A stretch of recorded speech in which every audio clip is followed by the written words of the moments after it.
Anche la provincia di Agrigento, con quella di Catania, è stata scelta per i progetti presentati in merito al risanamento urbano alla regione siciliana. Rigenerare il tessuto socio-economico, incrementare l'accessibilità, la sicurezza dei luoghi e la rifunzionalizzazione di spazi e immobili pubblici, e ancora riqualificare e incrementare alloggi, complessi edilizi residenziali, sociali, migliorando così la qualità della vita dei cittadini nelle periferie di 8 comuni dell'isola.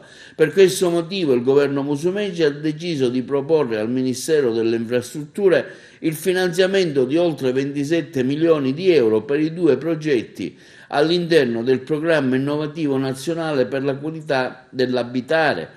La regione siciliana avrà il ruolo di soggetto aggregatore di strategie di intervento coordinate con i comuni. Il recupero e la riqualificazione delle aree periferiche, evidenzia il presidente della regione Musumeci, rappresentano uno degli obiettivi del mio governo.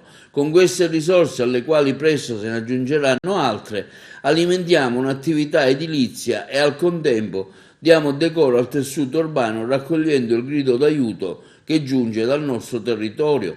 Puntiamo, continua Musumeci, a migliorare la qualità della vita nei centri piccoli e medi, ricreando altresì le condizioni per lo sviluppo socio-economico e culturale dei comuni. I comuni interessati all'interno della provincia di Agrigento sono Ravanusa, Licata e Palma di Montechiaro. Con questi piani, sottolinea l'assessore regionale infrastrutture Falcone, siamo convinti dalle opere di risanamento e recupero urbano che ci hanno presentato. Il governo Musumeci ha messo fin da subito fra le priorità programmatiche le riqualificazioni urbane e dunque la nostra partecipazione come soggetto proponente al programma innovativo nazionale per la qualità dell'abitare era doverosa e necessaria. La Sicilia, continua Falcone, ha le carte in regola e ora confidiamo nell'apprezzamento del Ministero. Sulla rigenerazione urbana e sul finanziamento ricevuto alla provincia di Agrigento interviene il presidente della Commissione Territorio e Ambiente, onorevole Giusi Savarino, affermando come la nostra provincia è stata per troppo tempo ingiustamente esclusa dai progetti di riqualificazione urbana.